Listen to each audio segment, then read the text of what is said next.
हरियाणा के चुनाव में सत्ता विरोधी लहर पर सवार होकर अपनी जीत तय मान रही कांग्रेस कुमारी शैलजा की चाहत में अब पसोपेश में दिख रही है।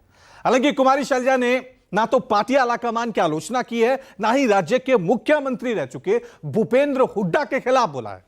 लेकिन मुख्यमंत्री पद की महत्वाकांक्षा उनके इजहार के बाद बीजेपी लगातार कांग्रेस को अब घेर रही है। कांग्रेस पर दलित नेताओं की उपेक्षा का आरोप लगा रही है। हालांकि शैलजा ने यह कहकर बीजेपी का गुब्बारा फोड़ दिया कि उनकी रगों में कांग्रेस का खून है और वो कभी कांग्रेस छोड़ नहीं सकती। लेकिन शैलजा पर सियासत हरियाणा में थम नहीं रही है।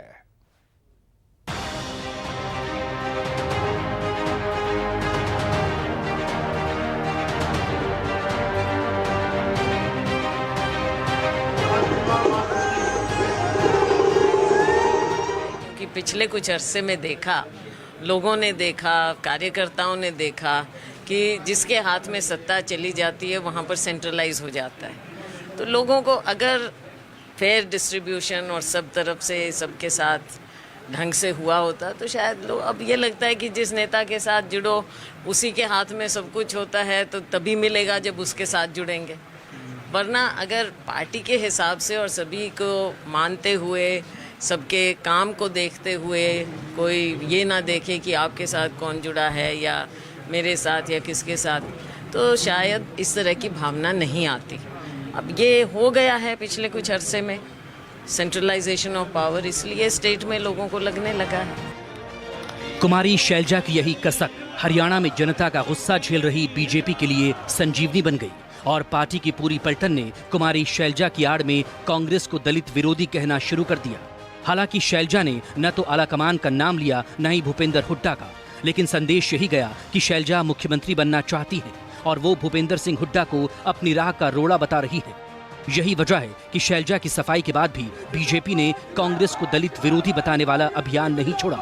लेकिन सुरजेवाला ने बीजेपी के मिशन की जड़ में मट्ठा डाल दिया, इस दलील के साथ कि मुख्यमंत्री तो हर कोई बनना चाहता है और इस चाहत को बुराई क्यों मान लिया जाए। कांग्रेस का अगर इतिहास उठा करके देखें, इनका दलित विरोधी चेहरा बेनकाब होता है। इन्होंने अपने नेताओं का हमेशा अपमान किया है।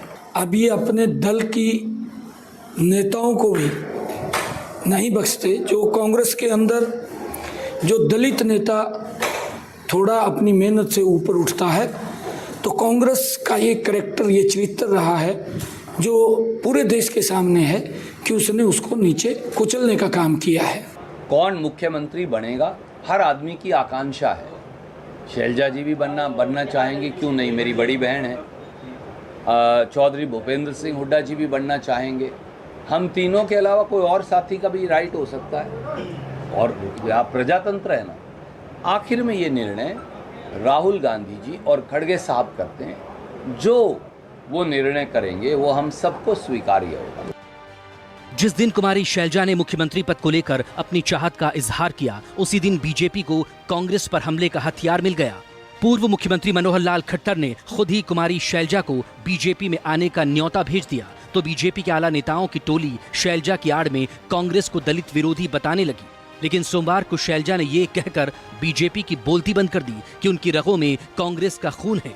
जैसे उनके पिताजी कांग्रेस के तिरंगे में लिपट कर गए थे, वैसे ही वो भी कांग्रेस के तिरंगे में लिपट कर जाएंगे। बीजेपी उन्हें नसीहत देना बंद कर दे।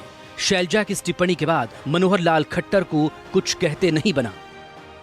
और हमेशा से दलित नेताओं का अपमान करने का काम कांग्रेस पार्टी ने किया। चाहे डॉक्टर अशोक तंवर हो, चाहे बहन कुमारी शैलजा हो, सबका अपमान कांग्रेस ने किया है। और आंबेडकर जी, जब तक कांग्रेस की सरकार नहीं गई, बाबा आंबेडकर को भारत रत्न नहीं मिला। और भारतीय जनता पार्टी ने 5 तीर्थ आंबेडकर जी के लिए बनाए। आज हमारा जो भी वजूद है कांग्रेस पार्टी के कारण ही है और हमने ताउम्र पार्टी की सेवा की। वर्कर बेचारे लगे रहे हैं, काम कर रहे हैं, जमीन पर तो यही काम करते हैं ना। हमारे जैसे लोग तो जाके सिर्फ भाषण देते हैं, काम तो वर्कर करता है जमीन पर।